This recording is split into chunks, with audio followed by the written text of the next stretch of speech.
Friends ನಮಸ್ಕಾರ ಎಲ್ಲರೂ ಹೆಂಗದಿರಿ ಎಲ್ಲರೂ ಆರಾಮದಿರಿ ಅಂತ ಅಂದ್ಕೊಳ್ತೀನಿ ನಾವು ಆರಾಮದೀವಿ ನೋಡ್ರಿ ಬರ್ರಿ ಇವತ್ತಿನ ವ್ಲಾಗ್ನ ಶುರು ಮಾಡೋಣಂತ ವ್ಲಾಗ್ನ ಶುರು ಮಾಡೋಕ್ಕೂ ಮುಂಚೆ ಇನ್ನೂ ಯಾರು ನಮ್ಮ ಚಾನಲ್ನ ಸಬ್ಸ್ಕ್ರೈಬ್ ಮಾಡ್ಕೊಂಡಿಲ್ಲ ಪ್ಲೀಸ್ ಸಬ್ಸ್ಕ್ರೈಬ್ ಮಾಡಿಕೊಂಡು ವಿಡಿಯೋನ ಎಂಡ್ವರೆಗೂ ನೋಡಿರಿ ವಿಡಿಯೋ ಇಷ್ಟ ಆದ್ರೆ ಒಂದು ಲೈಕ್ ಮಾಡಿರಿ ನಾನು ವ್ಲಾಗ್ ಅಪ್ಲೋಡ್ ಮಾಡಿದೆ ಸುಮಾರು ಒಂದು 10 ದಿವಸ ಆಯ್ತು ಅನ್ನಿಸ್ತತಿ ಯಾವುದೇ ಥರ ವ್ಲಾಗ್ನ ಶೇರ್ ಮಾಡಿರಲಿಲ್ಲ ಯಾಕಂತಂದ್ರೆ ನಾನು ದೀಪಾವಳಿ ಇತ್ತಲ್ಲ ಹಾಗಾಗಿ ಊರಿಗೆ ಹೋಗಿಬಿಟ್ಟಿದ್ನಿ ಅಲ್ಲಿ ವಿಡಿಯೋಸ್ ಎಲ್ಲ ಅಪ್ಲೋಡ್ ಮಾಡಬೇಕಂತಂದ್ರೆ ಸರಿಯಾಗಿ ನೆಟ್ವರ್ಕ್ ಇರಲಿಲ್ಲ ಮತ್ತು ಅಲ್ಲಿ ವೈಫೈ ಏನೂ ಇರಲಿಲ್ಲಲ್ಲ ಇಲ್ಲಾದ್ರೆ ನಾವು ಎಡಿಟ್ ಮಾಡಿ ಅಪ್ಲೋಡ್ ಮಾಡಿಬಿಡ್ಬೋದು ಅಲ್ಲಿ ಸರಿಯಾಗಿ ಇಂಟರ್ನೆಟ್ಟು ನೆಟ್ವರ್ಕ್ ಯಾವುದೋ ಸರಿಯಾಗಿ ಇಲ್ಲದೆ ಇರೋ ಕಾರಣ ಯಾವುದೇ ಥರ ವೀಡಿಯೋನ ನಾನು ಪೋಸ್ಟ್ ಮಾಡಿರಲಿಲ್ಲ ಇವಾಗ ಮತ್ತೆ ನಾನು ವಾಪಸ್ ಬಂದೀನಿ ಬೆಂಗಳೂರಿಗೆ ಹಾಗಾಗಿ ಮತ್ತೆಲ್ಲ ವ್ಲಾಗ್ಸ್ನು ಎಡಿಟ್ ಮಾಡಿ ಪೋಸ್ಟ್ ಮಾಡಬೇಕಂತೇಳಿ ಇವಾಗ ಮತ್ತೆ ವ್ಲಾಗ್ಸ್ನ ನಾನು ಶೇರ್ ಮಾಡಕತ್ತೀನಿ ನೋಡ್ರಿ ಈ ವ್ಲಾಗ್ ಬಂದು ನಾನು ಊರಿಗೆ ಹೋಗೋಕ್ಕೂ ಮುಂಚೆ ವ್ಲಾಗ್ ಇದೆ ಅಂದ್ರೆ ಬುಧವಾರದ ವ್ಲಾಗ್ ಅಂತ ಅನಿಸ್ತತಿದೆ ನಾವು ಶನಿವಾರ ಊರಿಗೆ ಹೋಗಿದ್ವಿ ಇದು ಬುಧವಾರದ ವ್ಲಾಗು ಬೆಳಗ್ಗೆನ ನನ್ನ ಕೆಲಸಗಳೆಲ್ಲ ಶುರುವಾಗ್ಬಿಟ್ಟಿದ್ದು ನೋಡ್ರಿ ಸಲಾಡ್ ಮಾಡೋಕ್ಕೆ ಫಸ್ಟ್ ನೆನೆಸಿರೋಂಥ ಕಾಳುಗಳನ್ನೆಲ್ಲ ಬೇಯಿಸಾಕಿಟ್ನಿ ಹಂಗೆ ಒಂದು ಪಾತ್ರೆ ಒಳಗೆ ರೈಸನ್ನು ಮಾಡಾಕಿಟ್ನಿ ಇವಾಗ ಆಲೂಗೆಡ್ಡೆ ಬೇಯಿಸಾಕಿಡಕತ್ತೀನಿ ನೋಡ್ರಿ ಇವತ್ತು ಆಲೂ ಪರೋಟ ಮಾಡಕತ್ತಿದ್ನೇನ ಹಾಗಾಗಿ ಆಲೂಗೆಡ್ಡೆನ 2 ಭಾಗ ಮಾಡಿ ಬೇಯಿಸಾಕಿಡತ್ತೀನಿ ತೊಳೆದಿದ್ನಿ ಎಲ್ಲ ಫಸ್ಟ್ ತೊಳೆದು ಕಟ್ ಮಾಡ್ಕೊಂಡಿದ್ದೀನಿ ಈ ರೀತಿ ಕಟ್ ಮಾಡಿ ಬೇಯಿಸಾಕಿಡೋದ್ರಿಂದ ಬೇಗ ಬೇಯ್ತಾವು ಹಾಗಾಗಿ ಕಟ್ ಮಾಡಿ ಇಟ್ಟಿದ್ನಿ ಒಂದು 4 ವಿಷಲ್ ಕೂಗಿಸ್ಕೊಂಡ್ರೆ ಸಾಕು ಕರೆಕ್ಟಾಗಿ ಆಲೂಗಡ್ಡೆ ಬೇಯ್ತಾವು ಹಂಗೆ ಚಹಾ ಮಾಡ್ಕೊಂಡಿದ್ದಾನೆ ನೋಡ್ರಿ ನಾನು ಇನ್ನು ಚಹಾ ಕುಡಿದು ಚಪಾತಿ ಹಿಟ್ಟನ್ನ ಕಲಿಸ್ಕೋಬೇಕು ಪರೋಟ ಮಾಡೋಕ್ಕೆ ಹೋಳಿಗೆ ಹಿಟ್ಟಿರ್ತೈತಲ್ಲ ಅದರಲ್ಲೇ ಮಾಡಿರೋನು ಪರೋಟ ಭಾಳ ಚಲೋ ಆಕ್ಕವು ಆದರೆ ನಮ್ಮ ಮನೆಯೊಳಗೆ ಒಂದು ಸ್ವಲ್ಪನ ಹೋಳಿಗೆ ಹಿಟ್ಟಿತ್ತು ವರಮಹಾಲಕ್ಷ್ಮಿ ಹಬ್ಬ ಟೈಮ್ದಾಗ ನಾನು ಊರಿಂದ ತರಿಸಿದ್ನಿ ಹೋಳಿಗೆ ಹಿಟ್ಟು ಅದು ಒಂದು ಸ್ವಲ್ಪ ಮಾಡಿ ಒಂದು 1/4 kg ಅಷ್ಟು ಮಿಕ್ಕಿತ್ತು ಅದರ ಜೋಡಿನ ಇನ್ನೊಂದು ಸ್ವಲ್ಪ ನಾನು ಗೋಧಿ ಹಿಟ್ಟನ್ನು ಮಿಕ್ಸ್ ಮಾಡಿ ನಾದಿಡಕತ್ತಿದ್ನಿ ಇವತ್ತು ನಮ್ಮ ಮನೆಯವ್ರಿಗೂ ಬಿಸಿನೀರು ಕಾಯಿಸಿ ಕೊಡತ್ತೇನೆ ನೋಡ್ರಿ ಅವರು ಎದ್ದಿದ್ರು ಅವ್ರಿಗೂ ಬಿಸಿನೀರು ಕಾಯಿಸ್ಕೊಟ್ಟು ನಾ ಚಹಾ ಮಾಡ್ಕೊಂಡಿದ್ನಲ್ಲ ಇವಾಗ ಚಹಾ ಕುಡಿಯಾಕತ್ತೀನಿ ಚಹಾ ಕುಡ್ದೆ ಇನ್ನು ಹಂಗೆ ಪಟ ಕೆಲಸಗಳನ್ನೆಲ್ಲ ಶುರು ಮಾಡ್ಕೋಬೇಕು ಸಾನ್ವಿಗೇನು ಸ್ಕೂಲಿಗೆ ಕಳಿಸ್ಬೇಕು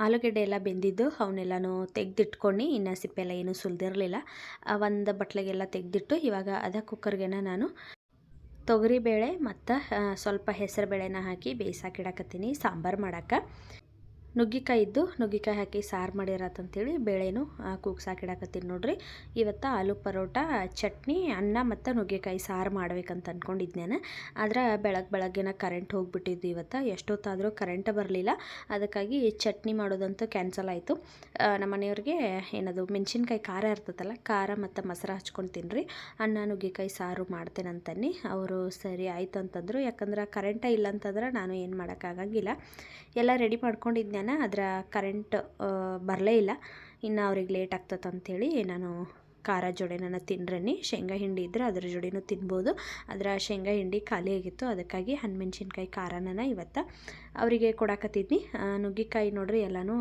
ಬಿಡಿಸಿಟ್ಕೊಳತ್ತೀನಿ ನಾನು ಯಾವಾಗಲೂ ತಂದ ತಕ್ಷಣ ಬಿಡಿಸಿ ಈ ರೀತಿ ಸಿಪ್ಪೆ ಎಲ್ಲ ತೆಗೆದು ಫ್ರಿಜ್ ಒಳಗೆ ಇಟ್ಕೊಂಡಿರ್ತೀನಿ ಆದರೆ ಹಿಂದಿನ ದಿವಸನ ತೊಗೊಂಡು ಬಂದಿದ್ನೇನೆ ಕ್ಲೀನ್ ಮಾಡಿ ಇಟ್ಕೊಂಡಿರಲಿಲ್ಲ ಇವಾಗ ಎಲ್ಲನೂ ಕಟ್ ಮಾಡಿ ಸಿಪ್ಪೆ ಎಲ್ಲ ಸುಲಿದು ಒಂದು ಪಾತ್ರೆ ಒಳಗೆ ಸಪ್ರೇಟಾಗಿ ಬೇಯಿಸ್ಕೊಳಕತ್ತೀನಿ ಸಾಂಬಾರಿಗೆ ಹಾಕಿ ಬೇಯಿಸೋದ್ರಿಂದ ಸ್ವಲ್ಪ ತಡ ಆಗ್ತತಿ ಮತ್ತು ಸಾಂಬಾರನ್ನು ಜಾಸ್ತಿ ಕುದೀತಂದ್ರೆ ಅದು ಸ್ವಲ್ಪ ಕಡಿಮೆ ಆದಂಗೆ ಅನಿಸ್ತತಿ ಕ್ವಾಂಟಿಟಿ ಹಾಗಾಗಿ ನಾನು ಸಪ್ರೇಟಾಗಿ ರೀತಿ ಬೇಯಿಸಿ ನೀರಿನ ಸಮೇತನ ನಾನು ಸಾಂಬಾರಿಗೆ ಮಿಕ್ಸ್ ಮಾಡ್ಕೊಂಬಿಟ್ಟಿರ್ತೀನಿ ಒಗ್ಗರಣೆ ಹಾಕಿದ ಮೇಲೆ ಬೇಗ ಸಾಂಬಾರು ರೆಡಿ ಆಯಿತು ಅಂತ ಅನಿಸ್ತದೆ ನನಗೆ ಹಾಗಾಗಿ ಸಪ್ರೇಟಾಗಿ ಬೇಯಿಸ್ಕೊಂಡಿರ್ತೀನಿ ಇವಾಗ ಸಾನ್ವಿಗೆ ಒಂದು ಚಪಾತಿ ಮಾಡತ್ತೇನೆ ನೋಡ್ರಿ ಆಕಿ ಆಲೂ ಪರೋಟ ಒಲ್ಲೆ ಅಂತಂದ್ಲು ಚಪಾತಿ ಜಾಮ್ ಬೇಕಂದ್ಲು ಹಾಗಾಗಿ ಆಕಿಗೋಸ್ಕರ ಇವಾಗ ತಿನ್ನಕ್ಕೊಂದು ಆಮೇಲೆ ಸ್ಕೂಲಿಗೊಂದು ಚಪಾತಿ ಮತ್ತು ಜಾಮ್ ಕೊಟ್ರಾಯ್ತು ಅಂತೇಳಿ ಇವಾಗ ನಾನು ಸಪ್ರೇಟಾಗಿ ಚಪಾತಿ ಮಾಡಕತ್ತೀನಿ ಇನ್ನು ನನಗೆ ಮತ್ತು ನಮ್ಮ ಮನೆಯವ್ರಿಗೆ ಆಲೂ ಪರೋಟ ಮಾಡ್ಕೋಬೇಕು ಆಲೂ ಪರೋಟ ಯಾವಾಗಲೂ ಆಕಿ ತಿಂತಾಳೆ ಆದ್ರೆ ಇವತ್ತು ಒಲ್ಲೆ ಅಂತಂದ್ಲು ಅದಕ್ಕಾಗಿ ಚಪಾತಿ ಮತ್ತು ಜಾಮ್ ಕೊಡಕತ್ತೀನಿ ಅಷ್ಟೆ ಇಲ್ಲಂತಂದ್ರೆ ನಾವೇನು ಮಾಡಿರ್ತೀವಿ ಅದನ್ನು ತಿಂದಿರ್ತಾಳೋ ರೇರ್ ಆಕಿ ಈ ರೀತಿ ಬ್ಯಾಡ್ ಅಂತ ಅನ್ನೋದು ನಮ್ಮ ಮನೆಯೊಳಗೆ ನಾನು ಅದು ರೂಢಿ ಇಟ್ಟೇ ಇಲ್ಲ ನಮಗೊಂದು ಆಕಿಗೊಂದು ಮಾಡೋದು ನಾವೇನು ಮಾಡ್ತಿರ್ತೀವಿ ಅದನ್ನು ತಿಂದುಬಿಟ್ಟಿರ್ತಾಳೆ ಆಕಿ ಇವತ್ತು ನೋಡ್ರಿ ಬಿಸಿ ಬಿಸಿ ಚಪಾತಿ ಮತ್ತು ಜಾಮು ಅದು ಸ್ವಲ್ಪನೇ ಇತ್ತು ಜಾಮ ಇನ್ನು ಖಾಲಿ ಆದಮೇಲೆ ವಾಪಸ್ ತರೋದಿಲ್ಲ ಅಂತ ಹೇಳತ್ತಿದ್ನಿ ಅದಕ್ಕೆ ಸಾನ್ವಿ ಇವತ್ತೊಂದು ದಿವಸ ಕೊಡಮ್ಮ ಇನ್ಮೇಲೆ ನಾನು ತಿನ್ನೋದಿಲ್ಲ ಅಂತಂದ್ಲು ಸರಿ ಆಯಿತು ಅದನ್ನಷ್ಟು ಖಾಲಿ ಮಾಡಿರಾತಂತೇಳಿ ಇವತ್ತಕ್ಕಿಗೆ ಚಪಾತಿ ಮತ್ತು ಜಾಮನ್ನ ಕೊಡಾಕತ್ತೀನಿ ನಾನು ಯಾವಾಗಾದರೂ ಒಂದು ಸರಿ ಪಲ್ಯ ಮತ್ತು ಚಟ್ನಿ ಈ ಥರ ಎಲ್ಲ ತಿಂದು ಬೇಸರ ಆದಾಗ ತಿನ್ನಲಿ ಅಂತೇಳಿ ನಾನು ಜಾಮ್ನ ತಂದಿಟ್ಟಿರ್ತೀನಿ. ಆದರೆ ಸಾನ್ವಿ ಅಂತೂ ಆ ಡಬ್ಬಿ ನೋಡಿಳಂದ್ರೆ ಅದು ಖಾಲಿ ಆಗೋವರೆಗೂ ಆಕಿ ಬಿಡಂಗೇನೇ ಇಲ್ಲ, ಹಂಗೆ ಮಾಡಕತ್ತಾಳು. ಅದಕ್ಕಾಗಿ ಇನ್ಮ್ಯಾಲಿಂದ ನಾನು ಜಾಮ ತರಬಾರ್ದಂತ ಅಂದ್ಕೊಂಡಿದ್ದೀನಿ. ಇವತ್ತಿಗೆ ಅದು ಜಾಮ ಖಾಲಿ ಆಯ್ತು ನೋಡ್ರಿ. ಸ್ಕೂಲಿಗೆ ಮತ್ತು ತಿನ್ನಕ್ಕೆ ಅಷ್ಟು ಹಾಕಿಬಿಟ್ನಿ. ಇಲ್ಲೊಂದು ತಿನ್ನಕ್ಕೆ ಕೊಟ್ನಿ ರೋಲ್ ಮಾಡಿ. ಆಮೇಲೆ ಸ್ಕೂಲಿಗೇನು ನೋಡ್ರಿ ಒಂದು ಚಪಾತಿನ ಮಾಡಿ ಅದಕ್ಕೆ ಜಾಮ್ ಹಚ್ಚಿ ಹಂಗೆ ಒಂದು ಬಾಳೆಹಣ್ಣನ್ನು ಹಾಕಿ ಕೊಡಕತ್ತೀನಿ ನಾನು. ಸಾನ್ವಿದ ಸ್ನ್ಯಾಕ್ಸ್ ಬಾಕ್ಸು ರೆಡಿ ಆಯಿತು. ಇನ್ನು ನನಗೆ ಮತ್ತು ನಮ್ಮ ಮನೆಯವ್ರಿಗೆ ಆಲೂ ಪರೋಟ ಮಾಡ್ಕೋಬೇಕು. ನಾನು ಸುಮಾರು ದಿವಸ ಆಯಿತು ಆಲೂ ಪರೋಟ ಮಾಡೇ ಇರಲಿಲ್ಲ. ನಮ್ಮ ಮನೆಯವ್ರಿಗಂತೂ ಆಲೂಗಡ್ಡೆ ಪಲ್ಯ ಎಲ್ಲ ಅಷ್ಟೊಂದು ಇಷ್ಟ ಆಗೋದಿಲ್ಲ. ನಾನು ಆಲೂಗಡ್ಡೆ ಪಲ್ಯ ಮಾಡಿರತ್ತಂತೇಳಿ ತೊಗೊಂಡು ಬಂದಿದ್ದೆ ಆಲೂಗಡ್ಡೆ ದೋಸೆ ಜೋಡಿ. ಆದರೆ ಲಾಸ್ಟ್ ಟೈಮ್ ನಾನು ದೋಸೆ ಮಾಡಿದಾಗ ನಮ್ಮ ಮನೆಯವರಂತೂ ಆಲೂಗಡ್ಡೆ ಪಲ್ಯ ಬೇಡವೇ ಬೇಡ ಅಂತಿದ್ದಕ್ಕೆ ನಾನು ಈರುಳ್ಳಿ ಪಲ್ಯ ಮಾಡಿಬಿಟ್ಟಿದ್ನಿ. ಅದನ್ನು ಶಾರ್ಟ್ ವಿಡಿಯೋದಲ್ಲಿ ನಾನು ಶೇರ್ ಮಾಡಿದ್ದೀನಿ. ಆವಾಗ ತಂದಿದ್ದು ಆಲೂಗಡ್ಡೆ ನೋಡ್ರಿ ಇನ್ನು ವೇಸ್ಟ್ ಆಗಿಬಿಡ್ತಾವೆ ಊರಿಗೆ ಹೋದ್ರೆ ಅಂತೇಳಿ ನಾನಿವತ್ತು ಪರೋಟ ಮಾಡಕತ್ತಿದ್ನಿ. ಎಲ್ಲ ಬೇಯಿಸಿದ್ದು ಆಲೂಗಡ್ಡೆ ಎತ್ತಿಟ್ಕೊಂಡಿದ್ನಲ್ಲ ಅವನ್ನೆಲ್ಲ ಸಿಪ್ಪೆ ಎಲ್ಲ ಬಿಡಿಸಿ ಇವಾಗ ಇದಕ್ಕೆ ಉಪ್ಪು, ಖಾರ, ಗರಂ ಮಸಾಲ, ಆಮೇಲೆ ಡ್ರೈ ಮ್ಯಾಂಗೋ ಪೌಡ್ರು, ಒಂಚೂರು ಧನಿಯಾ ಪುಡಿ ಹಾಕ್ಕೊಂಡಿದ್ದೀನಿ.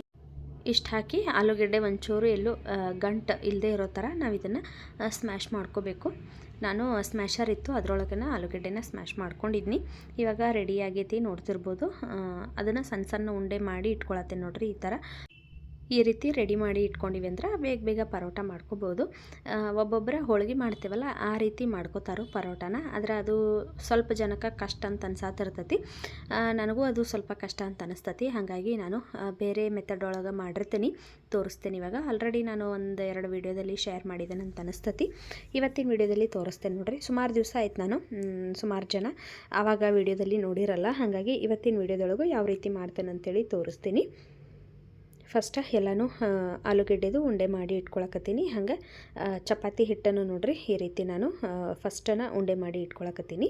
ನಾನು ಡೈಲಿ ಚಪಾತಿ ಮಾಡೋದು ನೀವು ನೋಡಿರ್ತೀರಿ. ಇವತ್ತು ಅದೇ ಥರ ಸೇಮ ಫಸ್ಟ್ 2 ಸಣ್ಣ ಸಣ್ಣ ಪೂರಿ ಥರ ಮಾಡಿ ಇಟ್ಕೊಳಕತ್ತೀನಿ ನಾನು. ಮಾಡಿಟ್ಕೊಂಡು ಮಧ್ಯದಲ್ಲಿ ಏನು ನಾವು ಆಲೂಗಡ್ಡೆ ಉಂಡೆ ಮಾಡಿ ಇಟ್ಕೊಂಡಿವಲ್ಲ ಅದನ್ನು ಸ್ವಲ್ಪ ಪ್ರೆಸ್ ಮಾಡಿ ಮಧ್ಯದಲ್ಲಿ ಇಟ್ಟು ನಾವು ಚಪಾತಿ ಥರ ಲಟ್ಟಿಸ್ಕೊಂಡಿವಿ ಅಂತಂದ್ರೆ ಆಲೂ ಪರೋಟ ಈಸಿಯಾಗಿ ರೆಡಿ ಆಗಿಬಿಡ್ತೈತಿ. ಇದು ಅಷ್ಟೊಂದು ಕಷ್ಟ ಅಂತ ಅನಿಸೋದಿಲ್ಲ. ಹಾಗಾಗಿ ನಾನು ಈ ಮೆಥಡ್ ಒಳಗೆ ಆಲೂ ಪರೋಟನ ಮಾಡಿರ್ತೀನಿ. ಸುಮಾರು ಜನಕ್ಕೆ ಮಾಡೋಕ್ಕೆ ಕಷ್ಟ ಆಗತ್ತಿರ್ತೈತಿ. ಅಂಥವ್ರು ಈ ರೀತಿ ಮಾಡ್ರಿ ನೋಡ್ರಿ, ಅಗದಿ ಈಸಿಯಾಗಿ ಬೇಗ ಬೇಗ ಆಲೂ ಪರೋಟನ ಮಾಡ್ಕೋಬೋದು. ನೋಡ್ತಿರ್ಬೋದು ಎಲ್ಲೂ ಒಂಚೂರು ಕಟ್ ಆಗಂಗಿಲ್ಲ. ಆಮೇಲೆ ಆಚೆ ಕಡೆ ಆಲೂಗಡ್ಡೆ ಬರೋದಿಲ್ಲ. ಭಾಳ ಅಂದ್ರೆ ಭಾಳ ಈಸಿಯಾಗಿ ಬೇಗ ಮಾಡ್ಕೋಬೋದು. ನಾನಂತೂ ಆಲೂ ಪರೋಟ ಮಾಡಿದಾಗೆಲ್ಲ ಇದೇ ಮೆಥಡನ್ನು ಮಾಡಿರ್ತೀನಿ. ನನಗಂತೂ ಇದು ಅಗದಿ ಈಸಿ ಅಂತ ಅನಿಸ್ತತಿ. ಹಾಗಾಗಿ ಯಾರಿಗೆಲ್ಲ ಮಾಡೋಕ್ಕೆ ಬರೋದಿಲ್ಲ ಕಷ್ಟ ಅಂತ ಅನಿಸ್ತತಿ ಅವರು ಈ ರೀತಿ ನೋಡ್ರಿ ಮಾಡಿರಿ. ಆವಾಗ ಬೇಗ ಬೇಗ ಆಲೂ ಪರೋಟನ ಮಾಡ್ಬೋದು. ಎಷ್ಟು ತೆಳುವಾಗಿ ಬೇಕಲ್ಲ ಅಷ್ಟು ತೆಳುವಾಗಿ ನಾವು ಲಟ್ಟಿಸ್ಕೋಬೋದು. ನೀವು ಆಲೂಗಡ್ಡೆ ಸ್ಟಫಿಂಗ್ ಮಾಡ್ತಿರಲ್ಲ ಅವಾಗ ಬೇಕಂದ್ರೆ ನೀವು ಸ್ವಲ್ಪ ಕೊತ್ತಂಬರಿ ಸೊಪ್ಪನ್ನು ಆ್ಯಡ್ ಮಾಡ್ಕೋಬೋದು. ನಾನು ಹಾಕಿಲ್ಲ ಇವತ್ತು ನೋಡ್ರಿ. ಇವಾಗ ರೆಡಿ ಮಾಡಿ ಇಟ್ಕೊಂಡಿದ್ದೀನಿ. ಹಂಗೆ ಹಂಚನ್ನು ಕಾಯಾಕಿಟ್ಟಿದ್ನಿ. ಅದಕ್ಕೆ ಸ್ವಲ್ಪ ಎಣ್ಣೆ ಹಾಕ್ಕೊಂಡಿದ್ದೇನೆ ನೋಡ್ರಿ. ಎಣ್ಣೆ ಹಾಕಿ ಇವಾಗ ಮೀಡಿಯಮ್ ಫ್ಲೇಮ್ ಒಳಗೆ ಇಟ್ಕೊಂಡು 2 ಸೈಡ್ ನಾವು ಬೇಯಿಸ್ಕೊಂಡಿವಿ ಅಂತಂದ್ರೆ ಆಲೂ ಪರೋಟ ರೆಡಿ ಆಗಿಬಿಡ್ತೈತಿ ನೋಡ್ರಿ. ಎಷ್ಟು ಈಸಿಯಾಗಿ ಮಾಡ್ಕೋಬೋದು. ನಾವು ಇದಕ್ಕೆ ಬೇಯಿಸುವಾಗ ಎಣ್ಣೆ ಅಥವಾ ಬೆಣ್ಣೆ, ತುಪ್ಪ ಏನಾದರೂ ಹಚ್ಕೋಬೋದು. ನಾನು ಎಣ್ಣೆ ಹಾಕಿನ ಬೇಯಿಸ್ಕೊಳತ್ತೀನಿ ನೋಡ್ರಿ. ಎಷ್ಟು ಚಂದ ಬತ್ತಾವು ಪರೋಟ ಅಂಥೇಳಿ. ಟೇಸ್ಟ್ ಅನ್ನೋಷ್ಟ ಅಗದಿ ಮಸ್ತಾಗಿದ್ದು. ಆಲೂಗಡ್ಡೆ ಸ್ಟಫಿಂಗ್ ನಾವು ಮಾಡ್ಕೊಳ್ಳುವಾಗ ಅದಕ್ಕೆ ಡ್ರೈ ಮ್ಯಾಂಗೋ ಪೌಡ್ರ್ ಇದ್ರೆ ಹಾಕ್ರಿ. ಟೇಸ್ಟ್ ಅಂತೂ ಭಾರಿ ಮಸ್ತ್ ಇರ್ತೈತಿ ನೋಡ್ರಿ. ಎಲ್ಲ ರೆಡಿ ಮಾಡಿದ್ದೀನಿ. ಇವಾಗ ನಮ್ಮ ಮನೆಯವ್ರ ಲಂಚ್ ಬಾಕ್ಸನ್ನು ನಾನು ರೆಡಿ ಮಾಡಿದ್ದೀನಿ. ಸಲಾಡು, ನುಗ್ಗೆಕಾಯಿ ಸಾರು, ಅನ್ನ, ಪರೋಟ, ಮೊಸರು ಮತ್ತು ಖಾರ ಹಾಕಿ ರೆಡಿ ಮಾಡಿದ್ದೀನಿ. ಈಗ ಟೈಮ್ 11 ಗಂಟೆ ಆಗಿತ್ತು ನೋಡ್ರಿ. ಇವಾಗ ನಾನು ನಾಷ್ಟ ಮಾಡಕತ್ತೀನಿ. ನಮ್ಮ ಮನೆಯವ್ರು ಹೋದ್ಮೇಲೆ ನಾನು ಸ್ವಲ್ಪ ಹೊತ್ತು ಕೂತ್ಕೊಂಡು ಬೆಳಗ್ಗೆಯಿಂದ ಹಂಗೆ ಬೇಗ ಕೆಲಸ ಮಾಡಕತ್ತಿದ್ನಲ್ಲ. ಹಾಗಾಗಿ ಅವ್ರು ಹೋದ್ಮೇಲೆ ಒಂದು 10-15 ನಿಮಿಷ ಕೂತ್ಕೊಂಡು ಆಮೇಲೆ ಪರೋಟ ಮಾಡಿಕೊಂಡು ಇವಾಗ ತಿನ್ನಕತ್ತೀನಿ ನೋಡ್ರಿ. ಚಟ್ನಿ ಮಾಡ್ಬೇಕಂತಂದ್ರೆ ಇವತ್ತಂತೂ ಕರೆಂಟೇ ಇರಲ್ಲ, ಇನ್ನೂ ಬಂದಿಲ್ಲ. 11 ಆದರೂ ನೋಡ್ರಿ ಇನ್ನೂ ಕರೆಂಟ್ ಬಂದಿಲ್ಲ. ಅದಕ್ಕೆ ಮೊಸರು ಆಮೇಲೆ ಖಾರ ಹಾಕ್ಕೊಂಡು ತಿನ್ನಕತ್ತೀನಿ. ತಿಂದ ಇನ್ನು ಪಾತ್ರೆ ತೊಳಿಬೇಕು. ಎಷ್ಟು ಕೆಲಸ ಅದಾವು. ಕರೆಂಟ್ ಇರ್ಲಿಕ್ಕೆ ನೋಡ್ರಿ ಇವತ್ತು ಅರ್ಧಂಬರ್ಧ ಆಗ್ಬಿಡ್ತು ಎಲ್ಲ ಕೆಲಸ. ಡೈಲಿ ಡ್ರೈ ಫ್ರೂಟ್ಸದು ಸ್ಮೂದಿ ಮಾಡ್ತಿದ್ನಿ. ಅದನ್ನೇ ಎಲ್ಲ ನೆನೆ ಹಾಕಿದ್ದೀನಿ. ಕರೆಂಟನೇ ಇಲ್ಲ. ಹಾಗಾಗಿ ಅದು ಒಂದು ಪೆಂಡಿಂಗ್ ಉಳಿತು. ಚಟ್ನಿಯನ್ನು ಮಾಡೋದು ಉಳಿತು. ನಮ್ಮ ಮನೆಯವ್ರಿಗೂ ಅಷ್ಟೇ ಮೊಸರು ಖಾರ ಹಾಕಿ ಕಳಿಸೀನಿ. ಆಮೇಲೆ ನುಗ್ಗೆಕಾಯಿ ಸಾರಿತ್ತಲ್ಲ ಎಲ್ಲ ಹಚ್ಕೊಂಡು ತಿನ್ನಿರಿ ಇವತ್ತು ಕರೆಂಟ್ ಇಲ್ಲ ಅಂಥೇಳಿ ಹ್ಞೂ ಅಂತಂದರು. ಈಗ ಕಿಚನ್ ಏನೂ ಕ್ಲೀನ್ ಮಾಡಿಲ್ಲ ನಾನು, ಹಂಗೆ ಐತೆಲ್ಲ. ಇನ್ನೆಲ್ಲ ಪಾತ್ರೆ ತೊಳೆದು ಗ್ಯಾಸು ಎಲ್ಲ ಬರಿಸಿ ಕರೆಂಟ್ ಬಂದಮೇಲೆ ಸ್ನಾನ ಮಾಡಿ ನಾನು ಇವತ್ತು ಬುಧವಾರ ದೇವ್ರ ಮನೆ ಕ್ಲೀನ್ ಮಾಡ್ಬೇಕಂತ ಅಂದ್ಕೊಂಡೇನಿ, ನಾಳೆ ಗುರುವಾರ ಅಲ್ಲ, ಹಾಗಾಗಿ ಮತ್ತಿನ್ನು ಸ್ಯಾಟರ್ಡೇ ನಾವು ಊರಿಗೆ ಹೋಗೋರದೀವಿ. ನಾಳೆನೇ ಎಲ್ಲ ಇವತ್ತು ದೇವ್ರ ಮನೆ ಕ್ಲೀನ್ ಮಾಡೀನಿ ಅಂದ್ರೆ ನಾಳೆ ಪೂಜೆ ಎಲ್ಲ ಮಾಡಿ ಮುಗಿಸಿನಿ ಅಂದ್ರೆ ಮುಗೀತು. ಇನ್ನು ದೀಪಾವಳಿ ಹಬ್ಬಕ್ಕಂತೂ ನಾವು ಊರಾಗಿರ್ತೀವಿ, ಪೂಜೆ ಮಾಡೋಕ್ಕಾಗಂಗಿಲ್ಲ. ಹಾಗಾಗಿ ಇದಕ್ಕೆ ಎಲ್ಲ ಕ್ಲೀನ್ ಮಾಡಿ ನಾಳೆಗೆ ಪೂಜೆ ಮಾಡಿಬಿಡ್ತೇನೆ. ಕೆಲಸ ಅಂತೂ ಸಿಕ್ಕಾಪಟ್ಟೆ ನೋಡಿ. ಇನ್ನು ಗುರುವಾರ ಶುಕ್ರವಾರ 2 ದಿವಸ ನೋಡ್ರಿ. ನಾನಿನ್ನು ತಲೆಗೆ ಮೆಹಂದಿ ಹಚ್ಕೋಬೇಕು, ಮೆಹಂದಿ ತೊಗೊಂಬಂದಿನಿ. ನಿನ್ನೆಂತೂ ಪಾರ್ಲರ್ಗೆ ಹೋಗಿ ನೋಡ್ರಿ ಐಬ್ರೋ ಎಲ್ಲ ಮಾಡಿಸ್ಕೊಂಬಂದಿನಿ, ಅದೊಂದು ಕೆಲಸ ಮುಗೀತು. ಹಂಗೆ ಒಂದು ಬ್ಲೌಸನ್ನು ಹೊಲಕ್ಕೆ ಕೊಟ್ಟು ಬಂದೀನಿ. ದೀಪಾವಳಿಗೆ ನಾನು ಸ್ಯಾರಿ ಉಟ್ಕೋಬೇಕಂತ ತೋರಿಸಿದ್ನಲ್ಲ ನಿಮ್ಗೆ, ರೆಡ್ ಬ್ಲ್ಯಾಕು, ಅದರದ್ದು ಬ್ಲೌಸ್ನ ಅಲ್ಲಿ ಬುಟ್ಟಿಗೆ ಕೊಟ್ಟು ಬಂದೀನಿ. ನೋಡೋಣಂತ.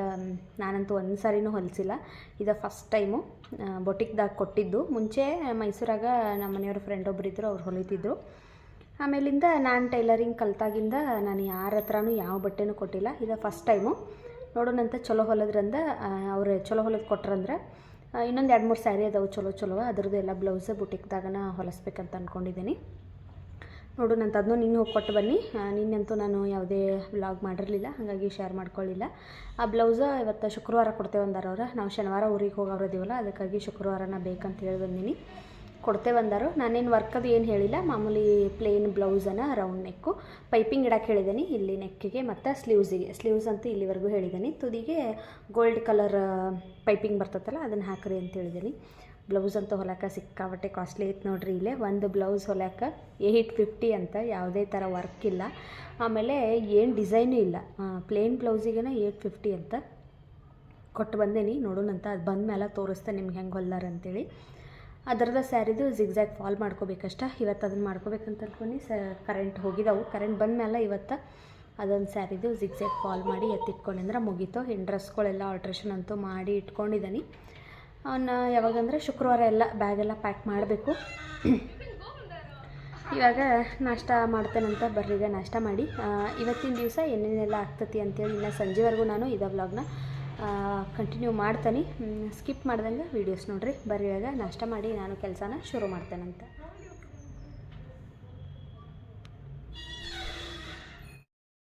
ಟೈಮ್ ಈಗ 12:45 ಆಗೈತೆ ನೋಡ್ರಿ. ಈಗ ಜಸ್ಟ್ ಕರೆಂಟ್ ಬಂದವು, ಗೀಸರ ಆನ್ ಮಾಡಿದ್ದೀನಿ. ಇನ್ನು ಸಾನ್ವಿನ ಕರ್ಕೊಂಡು ಬಂದಮೇಲೆ ನಾನು ಸ್ನಾನ ಮಾಡ್ತೀನಿ, ಯಾಕಂದ್ರೆ ಇನ್ನು 15 ನಿಮಿಷ ಅಷ್ಟೇ ಐತಿ. ನೀರನ್ನು ಸರಿಯಾಗಿ ಕಾದಿರೋದಿಲ್ಲ, ಅದಕ್ಕಾಗಿ ಆಕಿನ ಕರ್ಕೊಂಡು ಬಂದು ಸ್ನಾನ ಮಾಡಿ ಎಲ್ಲ ಕೆಲಸ ಮಾಡ್ಬೇಕು ನೋಡ್ರಿ. ನಾನು ಇನ್ನೂ ಏನು ಕೆಲಸ ಮಾಡಿಲ್ಲ. ಒಂದು ವಿಡಿಯೋ ಎಡಿಟ್ ಮಾಡೋದಿತ್ತು ಅಂಥೇಳಿ ಹಂಗೆ ಎಡಿಟ್ ಮಾಡ್ಕೊತ ಕೂತ್ಬಿಟ್ನಿ. ಇಷ್ಟೊತ್ತನ ಆಯಿತು, ಕರೆಂಟ್ ಇರಲಿಲ್ಲಲ್ಲ, ಹಾಗಾಗಿ ಇನ್ನು ಸಾನ್ವಿನ ಕರ್ಕೊಂಡು ಬಂದು ಸ್ನಾನ ಮಾಡಿ ನಿನ್ನೆ ಸಂಜೆ ಮುಂದೆ ಬಟ್ಟೆ ವಾಶ್ಗೆ ಹಾಕಿದ್ನಿ, ಆದರೆ ಒಣಗಿ ಹಾಕಿರಲಿಲ್ಲ. ಇವಾಗ ಅವನನ್ನು ಎಲ್ಲ ಒಣಗಿ ಹಾಕ್ತೀನಿ. ಇವತ್ತೇನು ಬಟ್ಟೆ ವಾಷಿಂಗ್ ಕೆಲಸ ಇಲ್ಲ. ಒಣಗಿ ಹಾಕಿ ಸಾನ್ವಿನ ಕರ್ಕೊಂಡು ಬಂದು ಸ್ನಾನ ಮಾಡಿ ಮತ್ತೆಲ್ಲ ಕೆಲಸನ ಶುರು ಮಾಡ್ಕೊತೀನಿ. ಬಟ್ಟೆನ ಒಣಗಿ ಹಾಕತ್ತೇನೆ ನೋಡ್ರಿ. ಹಿಂದಿನ ದಿವಸನ ನಾನು ಸಂಜೆ ಮುಂದೆ ವಾಷಿಂಗ್ ಮಷಿನ್ಗೆ ಹಾಕಿದ್ನಿ, ಅವನನ್ನು ಇವಾಗ ತೆಗೆದು ಒಣಗಿ ಹಾಕಕತ್ತೀನಿ. ಬೆಳಗ್ಗೆಯಿಂದಂತೂ ಕರೆಂಟ್ ಇರಲಿಲ್ಲ, ಹಾಗಾಗಿ ವಾಷಿಂಗ್ ಮಿಷಿನ್ಗೆ ಹಾಕೋಕ್ಕಾಗ್ತಿರ್ಲಿಲ್ಲ. ನಾನು ನೆನ್ನೆನ ಹಾಕಿ ಒಳ್ಳೆ ಕೆಲಸ ಮಾಡಿಬಿಟ್ಟಿದ್ದು ನೋಡ್ರಿ. ಆದರೆ ಒಣಗಿ ಹಾಕಿರಲಿಲ್ಲ, ಹಂಗೆ ಬಿಟ್ಟಿದ್ನಿ. ಇವಾಗ ಒಣಗಿ ಹಾಕತ್ತೇನೆ ನೋಡ್ರಿ. ನಮಗೆಲ್ಲ ಒಂದು ದಿವಸ ಕರೆಂಟ್ ಹೋದ್ರೆ ಎಷ್ಟೊಂದು ಕೆಲಸ ಪೆಂಡಿಂಗ್ ಉಳಿತಾವಂತ ಅನಿಸ್ತತಿ. ಆದರೆ ಮೊದಲಿನ ಕಾಲದಾಗೆಲ್ಲ ನೋಡ್ರಿ ಕರೆಂಟ್ ಇಲ್ಲದೆ ಅವ್ರು ಹೆಂಗಿರ್ತಿದ್ರು ಏನೋ. ಇವಾಗ ನಮಗಂತೂ ಒಂದು ದಿವಸ ಕರೆಂಟ್ ಇಲ್ಲಾಂದ್ರೆ ಏನೂ ಮಾಡೋಕ್ಕಾಗಂಗೇ ಇಲ್ಲ, ಹಂಗಾಗ್ಬಿಡ್ತತಿ. ಕರೆಂಟ್ ಮತ್ತೆ ಹೋದು ನೋಡ್ರಿ. ಸ್ನಾನ ಮಾಡ್ಕೊಂಡು ಬನ್ನಿ, ಬಂದೀಗ ದೇವ್ರ ಮನೆ ಕ್ಲೀನ್ ಮಾಡ್ತೀನಿ. ನೋಡಿರ ಮತ್ತು ಕರೆಂಟ್ ಹೋಗ್ಬಿಟ್ಟು ಸಾನ್ವಿ ಊಟ ಮಾಡಕತ್ತಾಳು. ಏನು ತಿನ್ನತ್ತೀಯಮ್ಮ? ನೋಡ್ರಿ ಬರೀ ಜಾಮ್ ತಿನ್ನತ್ತಾಳು, ತಿನ್ಬೇಡಂದ್ರು ಕೇಳುವಾಳು.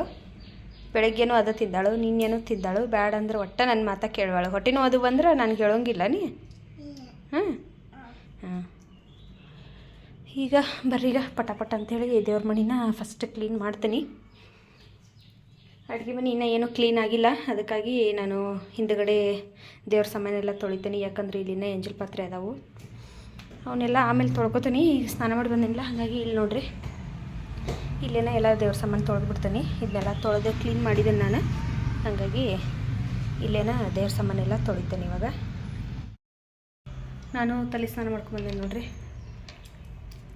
ಫುಲ್ ಶೆಕೆ ನೋಡಿರಿ ಇವತ್ತಂತೂ. ಮತ್ತೆ ಈಗ ಕರೆಂಟ್ ಹೋದ ನೋಡ್ರಿ. ನಾನು ದೌಡ ಸ್ನಾನ ಮಾಡ್ಕೊಂಡು ಚಲೋ ಮಾಡೀನಿ, ಇಲ್ಲಾಂದ್ರೆ ಸ್ನಾನನ ಹಾಕಿರ್ಕಿಲ್ಲ ಮತ್ತು మరి ಇವಾಗ ಪಟ ಅಂತೇಳಿ ದೇವ್ರ ಮನೆ ಕ್ಲೀನ್ ಮಾಡಿ ಆಮೇಲೆ ಸಿಗ್ತೇನೆ ನಿಮಗೆ. ಇವಾಗ ದೇವ್ರ ಮನೇನ ಕ್ಲೀನ್ ಮಾಡಕತ್ತೀನಿ ನೋಡ್ರಿ. ಇವತ್ತಂತೂ ಕರೆಂಟ್ ಹೋಗೋದು ಬರೋದು ಆಗಕತ್ತಿದ್ದು.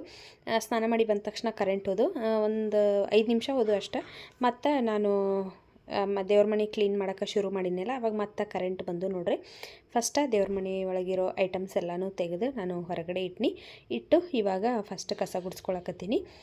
ಕಸ ಗುಡಿಸಿ ಒರೆಸ್ಕೊಂಡು ಆಮೇಲೆ ದೇವ್ರ ಮನೆ ಒಳಗಿರೋ ದೇವರೆಲ್ಲ ತೊಳೆದು ದೀಪ, ಆಮೇಲೆ ಏನದು ಕರ್ಪೂರ ಹಚ್ಚೋದು, ಚೊಂಬು ಇವನ್ನೆಲ್ಲನೂ ಅಷ್ಟೇ ತೊಳೆದಿರ್ತೇನೆ ನಾನು. ಫಸ್ಟ್ ಕಸ ಗುಡಿಸ್ಕೊಂಡ್ಬಿಟ್ಟಿರ್ತೀನಿ. ಕಸ ಗುಡ್ಸೋಕೆ ಪೊರ್ಕೆ ಯೂಸ್ ಮಾಡೋಂಗಿಲ್ಲ ನಾನು. ಸಣ್ಣದೊಂದು ಬ್ರಷ್ಷು ಮತ್ತು ಮೊರ ತಂದಿಟ್ಕೊಂಡಿದ್ದೀನಿ, ಅದರಲ್ಲೇನ ಗುಡಿಸ್ತಾನೆ ನೋಡ್ರಿ. ಹೊರಗಡೆ ಮೇನ್ ಡೋರ್ ಐತಲ್ಲ, ಅದ್ರ ಹೊಸ್ಲಿಗೆ ರಂಗೋಲಿ ಹಾಕಿರ್ತೀನಿ. ಅದನ್ನು ಅಷ್ಟೇ ಒಂದು ಸಣ್ಣ ಬ್ರಷ್ಷಿಂದನೇ ನಾನು ಗುಡಿಸ್ಕೊಂಡಿರ್ತೀನಿ. ಪೊರ್ಕೆಯಲ್ಲಿ ಅಷ್ಟೊಂದು ಕ್ಲೀನ್ ಆದಂಗೆ ಅನಿಸೋದಿಲ್ಲ. ಇದಾದ್ರೆ ಸಣ್ಣದೂ ಐತಿ ಕೈಯಾಗೆ ಹಿಡ್ಕೊಳಕ್ಕೆ, ಗಾಮಕ್ಕತ್ತಿ ಒರ್ಸಕ್ಕೆ. ಹಾಗಾಗಿ ಅದೊಂದು ಬ್ರಷ್ ತಂದು ಇಟ್ಕೊಂಡಿದ್ದೀನಿ. ಕಸ ಎಲ್ಲ ಗುಡಿಸ್ಕೊಂಡು ಇವಾಗ ಫಸ್ಟ್ ಮೇಲ್ಗಡೆ ಕಟ್ಟಿ ಎಲ್ಲ ಒರೆಸ್ಕೊಂಡು, ಫೋಟೋ ಎಲ್ಲ ಏನು ಒರೆಸಿಲ್ಲನೇ, ನಾಳೆ ಒರೆಸ್ಕೊಂಡ್ರೆ ಆಯ್ತು ಅಂತೇಳಿ ಫೋಟೋ ಏನು ಒರ್ಸಕ್ಕೆ ಹೋಗಲಿಲ್ಲ. ಬರೀ ಕಟ್ಟಿ ಅಷ್ಟು ಒರೆಸ್ಕೊಂಡು ಆಮೇಲೆ 2 ಸಿಲ್ವರ್ದು ಇವದಾವಲ್ಲ, ಏನದು ಸಣ್ಣ ಮನಿ, ಅವನನ್ನು ಒರೆಸ್ಕೊಂಡು. ಸಿಲ್ವರ್ದು ಅಂದರೆ ಸಿಲ್ವರ್ದು ಏನಲ್ಲವ, ಮೇಲ್ಗಡೆ ಹಂಗೆ ವುಡನ್ನ ಒಳಗಡೆ, ಮೇಲ್ಗಡೆ ಶೀಟ್ ಮಾತ್ರ ಸಿಲ್ವರ್ ಕಲರ್ ಅದಾವು. ಅವನ್ನೆಲ್ಲ ಒರೆಸ್ಕೊಂಡು ಕಟ್ಟಿ ಎಲ್ಲ ಒರೆಸಿ ಕೆಳಗಡೆ ದೇವ್ರ ಮನೇನೂ ಒರೆಸೀನಿ. ಹಂಗೆ ಬಾಗಿಲೆಲ್ಲ ಒರೆಸ್ಕೊಳಕತ್ತೀನಿ ನೋಡ್ರಿ. ನಾನು ವಾರಕ್ಕೊಂದ್ಸರಿ ಅಂತೂ ಈ ರೀತಿ ಕ್ಲೀನ್ ಮಾಡ್ಕೊತೀನಿ. ಆವಾಗವಾಗ ಈ ರೀತಿ ಕ್ಲೀನ್ ಮಾಡ್ಕೊತ ಇದ್ದೀವಿ ಅಂದ್ರೆ ಮನೆಯೇನು ಕ್ಲೀನಾಗಿರ್ತೈತಿ. ಹಾಗಾಗಿ ನಾನಂತೂ ಕ್ಲೀನ್ ಮಾಡ್ತಾನೆ ಇರ್ತೀನಿ. ಬುಧವಾರ ಮುಂಚೆ ಎಲ್ಲ ಶುಕ್ರವಾರ ಮಾಡ್ತಿದ್ನಿ, ಇವಾಗ ಗುರುವಾರ ಪೂಜೆ ಮಾಡೋದ್ರಿಂದ ಹಿಂದಿನ ದಿವಸನ ಎಲ್ಲ ಕ್ಲೀನ್ ಮಾಡಿ ಇಟ್ಕೊಂಡಿರ್ತೀನಿ. ಒರೆಸಿದಾದ್ಮೇಲೆ ಹಂಗೆ ಒಳಗಡೆ ಇಡೋ ಐಟಮ್ಸ್ ಎಲ್ಲನೂ ತಂದಿಟ್ನಿ. ಆಮೇಲೆ ದೇವರೆಲ್ಲನೂ ಅಷ್ಟೇ ತೊಳೆದಿಟ್ಟಿದ್ನ ಒಂದೊಂದು ಇವಾಗ ತಂದು ಜೋಡಿಸ್ಕೊಳಕತ್ತೀನಿ. ಇದು ವರಮಹಾಲಕ್ಷ್ಮಿ ಹಬ್ಬಕ್ಕಂತೇಳಿ ನಾನು ತಂದಿದ್ನೆಲ್ಲ ತೆಂಗಿನಕಾಯಿ. ಆ ಕಾಯಿ ನೋಡ್ರಿ ಎಷ್ಟು ಬೇಗ ಮೊಳಕೆ ಬಂದತ್ತಂದ್ರೆ, ಇವಾಗ ಹಬ್ಬ ಆಗಿ ಒಂದು 2-3 ತಿಂಗಳಾಗಿರ್ಬೋದು, ಅಷ್ಟು ಬೇಗ ಮೊಳಕೆ ಬಂದತಿ. ನನಗಂತೂ ನೋಡಿ ಖುಷಿ ಆಯಿತು. ಇದು ಈ ಮನೆಗೆ ಬಂದಾಗಿಂದ 3ನೇ ತೆಂಗಿನಕಾಯಿ ಮೊಳಕೆ ಬಂದಿರೋದು. ನನಗಂತೂ ಭಾಳ ಖುಷಿ ಆಯ್ತು ನೋಡ್ರಿ. ಆ ರೀತಿ ಮನ್ಯಾಗ ತೆಂಗಿನ ಗಿಡ ಮೊಳಕೆ ಅಂದರೆ ತೆಂಗಿನಕಾಯಿ ಮೊಳಕೆ ಬರೋದ್ರಿಂದ ಭಾಳ ಒಳ್ಳೇದು ಅಂತ ಹೇಳ್ತಾರೋ. ಹಾಗಾಗಿ ನನಗಂತೂ ಖುಷಿ ಆಯಿತು. 3ನೇ ತೆಂಗಿನಕಾಯಿ ನೋಡ್ರಿ. ಹೋದ ವರ್ಷದ ವರಮಹಾಲಕ್ಷ್ಮಿ ಹಬ್ಬದನೂ ಮೊಳಕೆ ಬಂದಿತ್ತು. ಆಮೇಲೆ ಈ ವರ್ಷದ್ದು ಅಷ್ಟೇ ಇನ್ನು ಹಬ್ಬಾಗಿ 2 ತಿಂಗಳು ಆಗೈತಿ. ಆವಾಗನ ಎಷ್ಟು ಬೇಗ ಮೊಳಕೆ ಬಂದುಬಿಟ್ಟದ. ಮತ್ತು ಇನ್ನೊಂದು ನಾವು ಎಲ್ಲೋ ಯಾವುದೋ ದೇವ್ರಿಗೆ ಹೋಗಿದ್ದೀವಿ, ಸಾನ್ವಿಗೆ ಕಾಯಿ ಕೊಡೋಕ್ಕೇನೋ, ಆವಾಗೊಂದು ಆಶೀರ್ವಾದ ಕಾಯಿ ತೊಗೊಂಡು ಬಂದಿದ್ದೀವಿ. ಅದು ಅಷ್ಟು ಮೊಳಕೆ ಬಂದಿತ್ತು. 3 ಕಾಯಿ ನೋಡ್ರಿ, ಟೋಟಲಾಗಿ 3 ಕಾಯಿ ಮೊಳಕೆ ಬಂದು ಎಲ್ಲನೂ ನಾನು ಒಂದೊಂದು ಸ್ವಲ್ಪ ಗಿಡ ದೊಡ್ಡದಾದಂಗೆ ಊರಿಗೆ ಹೋಗಿ ಕೊಟ್ಟು ಬಂದಿರ್ತೀನಿ. ಇನ್ನೊಂದು ಹೊರಗಡೆ ಇಟ್ಟನೀಗ, ದೊಡ್ಡ ಗಿಡ ಆಗಿತ್ತದು, ಅದನ್ನು ಹೊರಗಡೆ ಬಕೆಟ್ ಒಳಗೆ ಹಾಕಿಟ್ಟನಿ. ಅದನ್ನು ನಾನು ನೆಕ್ಸ್ಟ್ ಊರಿಗೆ ಹೋಗುವಾಗ ತೊಗೊಂಡು ಹೋಗಬೇಕು. ಇದೊಂದು ಸಣ್ಣದು ಇವಾಗ ಮೊಳಕೆ ಬಂದದ್ದು ನೋಡ್ರಿ. ಇದು ಸ್ವಲ್ಪ ದೊಡ್ಡದು ಗಿಡ ಆಗೋವರೆಗೂ ಇಟ್ಕೋತೀನಿ. ಆಮೇಲೆ ಸ್ವಲ್ಪ ದೊಡ್ಡದಾದ್ಮೇಲೆ ಇದನ್ನು ಅಷ್ಟೇ ಊರಿಗೆ ಹೋಗಿ ಕೊಟ್ಟು ಬರ್ತೀನಿ. ದೇವರ ಎಲ್ಲ ಜೋಡಿಸಿ ಇವಾಗ ಅರಿಶಿನ ಕುಂಕುಮದ ಬಟ್ಲನ್ನು ಎಲ್ಲ ಖಾಲಿಯಾಗಿದ್ದು, ಹಾಗಾಗಿ ಅವಕ್ಕನೇ ಎಲ್ಲ ಅರಿಶಿನ ಕುಂಕುಮ ಎಲ್ಲ ಫಿಲ್ ಮಾಡಿ ದೀಪಕ್ಕೆ ಬತ್ತಿ ಎಲ್ಲ ಹಾಕಿ ಇಡಾಕತ್ತೀನಿ ನೋಡ್ರಿ. ಇವಾಗನ ಆಲ್ಮೋಸ್ಟ್ ಎಲ್ಲ ರೆಡಿ ಮಾಡಿ ಇಡಾಕತ್ತಿದ್ನಿ. ನಾಳೆಗೆ ಅರಿಶಿನ ಕುಂಕುಮ ಹಚ್ಚಿ ಎಣ್ಣೆ ಹಾಕಿ ಹೂವಿದ್ರೆ ಹೂವು ಹಾಕಿ ದೀಪ ಹಚ್ಚಿರ ಪೂಜೆ ಮುಗೀತು. ಹಾಗಾಗಿ ಇವತ್ತಿನ ದಿವಸನೇ ಎಲ್ಲನೂ ನಾನು ಕ್ಲೀನ್ ಮಾಡಿ ಆಮೇಲೆ ಸ್ವಲ್ಪ ಹೊತ್ತು ರೆಸ್ಟ್ ಮಾಡೀನಿ. ಸಾನ್ವಿಗೆ ಡ್ಯಾನ್ಸ್ ಕ್ಲಾಸ್ ಇತ್ತಿವತ್ತು. ಆಕಿನೂ ಡ್ಯಾನ್ಸ್ ಕ್ಲಾಸಿಗೆ ಬಿಟ್ಟು ಬಂದು ಮನೆಯೆಲ್ಲ ಕಸ ಗುಡಿಸ್ಕೊಂಡು ಮುಖ ತೊಳ್ಕೊಂಡು ಇವಾಗ ಮತ್ತೆ ರೆಡಿ ಆಗಕತ್ತೀನಿ ನೋಡ್ರಿ. ಮಧ್ಯಾಹ್ನ ಎಲ್ಲ ಕ್ಲೀನ್ ಮಾಡಿ ಬತ್ತಿ ಅಷ್ಟು ಹಾಕಿಟ್ಟಿದ್ನಿ, ದೀಪ ಹಚ್ಚಿರಲಿಲ್ಲ. ಇವಾಗ ದೇವ್ರ ಮುಂದೆ ದೀಪ ಹಚ್ಚಿರಾತಂತೇಳಿ ನಾನು ರೆಡಿ ಆಗಕತ್ತಿದ್ನಿ. ಮುಖ ತೊಳ್ಕೊಂಡು ಬಂದು ನಾನು ಫಸ್ಟ್ ನಿವಿಯಾ ಮಾಯ್ಶ್ಚರೈಸರ್ ಯೂಸ್ ಮಾಡ್ತಿದ್ನಿ, ಆದರೆ ಅದು ಒಬ್ಬರು ಅಷ್ಟು ಒಳ್ಳೆಯದಲ್ಲ, ಚಲೋ ಎಫೆಕ್ಟ್ ಕೊಡೋಂಗಿಲ್ಲ, ಬ್ಯಾಡ್ ಅಂತೇಳಿರೋ. ಹಾಗಾಗಿ ಅದನ್ನು ಬಿಟ್ಟು ಇವಾಗ ನಾನು ಪಾಂಡ್ಸ್ ಮಾಯ್ಶ್ಚರೈಸರ್ ಯೂಸ್ ಮಾಡಕತ್ತೀನಿ ನೋಡ್ರಿ. ಯಾಕಂದ್ರೆ ನಿವಿಯಾ ಮಾಯ್ಶ್ಚರೈಸರ್ ಯೂಸ್ ಮಾಡಬೇಕಾದ್ರಷ್ಟೇ ನಾನು ಬ್ಲಾಗಲ್ಲಿ ಶೇರ್ ಮಾಡಿದ್ನಿ. ಇವಾಗ ಅದನ್ನು ಬಿಟ್ಟೇನೆ ನೋಡ್ರಿ, ಬೇರೆ ಮಾಯ್ಶ್ಚರೈಸರ್ ಯೂಸ್ ಮಾಡಕತ್ತೀನಿ. ಪಾಂಡ್ಸ್ ಮಾಯ್ಶ್ಚರೈಸರು ಅದು ಚಲೋ ಐತಿ. ಹಂಗೆ ಸನ್ಸ್ಕ್ರೀನ್ ಯೂಸ್ ಮಾಡಕತ್ತೀನಿ, ಅದು ಅಂತೂ ಒಳ್ಳೆ ರಿಸಲ್ಟ್ ಐತಿ. ರೆಡಿಯಾಗಿ ಇವಾಗ ದೀಪ ಹಚ್ಚತ್ತೀನಿ ನೋಡ್ರಿ. ಮಧ್ಯಾಹ್ನ ಹಚ್ಬೇಕನ್ನಿ, ಆದರೆ ಅದು ಟೈಮ ಈ ಕಡೆ ಸಂಜೆನೂ ಆಗಿರಲಿಲ್ಲ, ಈ ಕಡೆ ಇನ್ನು ಮಧ್ಯಾಹ್ನನೂ ಇರಲಿಲ್ಲ. ಹಾಗಾಗಿ ದೀಪ ಹಚ್ಚಿರಲಿಲ್ಲ, ಬತ್ತಿ ಅಷ್ಟು ಹಾಕಿಟ್ಟಿದ್ನಿ. ಇವಾಗ ದೀಪ ಹಚ್ಚೀನಿ. ದೀಪ ಹಚ್ಚಿ ಹಂಗೆ ಸಾನ್ವಿನೂ ಡ್ಯಾನ್ಸ್ ಕ್ಲಾಸಿಂದ ಬಂದು ಮೇಲ್ಗಡೆನ ಡೈರೆಕ್ಟಾಗಿ ಆಟ ಆಡೋಕ್ಕೆ ಹೋಗ್ಬಿಟ್ಟಿದ್ಲು. ಸ್ವಲ್ಪ ಹೊತ್ತಾದ್ಮೇಲೆ ಆಕಿನೂ ಕರ್ಕೊಂಡು ಬಂದು ಊಟ ಮಾಡನ್ನಕತ್ತಿದ್ನಿ. ಆಕಿ ಇನ್ನೊಂದು ಸ್ವಲ್ಪ ಹೊತ್ತು ಬಿಟ್ಟು ಮಾಡ್ತಾನಂದ್ಲು. ಸ್ನಿಗ್ದಾಗ ಆಲೂ ಪರೋಟ ಮಾಡಿ ಕೊಟ್ಟಿದ್ದು ನೋಡ್ರಿ. ಆಕಿ ಇವಾಗ ಊಟ ಮಾಡಕತ್ತಾಳು. ಇನ್ನು ನಾವು ಎಲ್ಲರೂ ಊಟ ಮಾಡಬೇಕು. ಬೆಳಗ್ಗೆದ ಪರೋಟ ಇತ್ತಲ್ಲ, ಹಾಗಾಗಿ ಬೇರೆ ಏನು ಮಾಡೋಕ್ಕೆ ಹೋಗಲಿಲ್ಲ. ಪರೋಟ ಎಲ್ಲ ತಿಂದು ಇವಾಗ ಪಾತ್ರೆ ತೊಳ್ಯಾಕತ್ತೀನಿ ನೋಡ್ರಿ. ಇವತ್ತಿನ ಈ ವ್ಲಾಗ್ನ ನಾನು ಇಲ್ಲಿಗೆ ಮುಗಿಸಾಕತ್ತೀನಿ. ಈ ವಿಡಿಯೋ ನಿಮ್ಗೆ ಇಷ್ಟ ಆಗಿತ್ತಂದ್ರೆ ಪ್ಲೀಸ್ ಒಂದು ಲೈಕ್ ಮಾಡಿರಿ, ಶೇರ್ ಮಾಡಿರಿ, ಕಮೆಂಟ್ ಮಾಡಿರಿ. ನಮ್ಮ ಚಾನಲ್ನ ಇನ್ನೂ ಯಾರು ಸಬ್ಸ್ಕ್ರೈಬ್ ಮಾಡ್ಕೊಂಡಿಲ್ಲ ಪ್ಲೀಸ್ ಸಬ್ಸ್ಕ್ರೈಬ್ ಮಾಡಿಕೊಂಡು ವೀಡಿಯೋಸ್ ಎಲ್ಲ ನೋಡಿರಿ. ಮತ್ತೆ ಸಿಗ್ತೀನಿ ನಾಳಿನ ವಿಡಿಯೋದಲ್ಲಿ. ಬಾಯ್.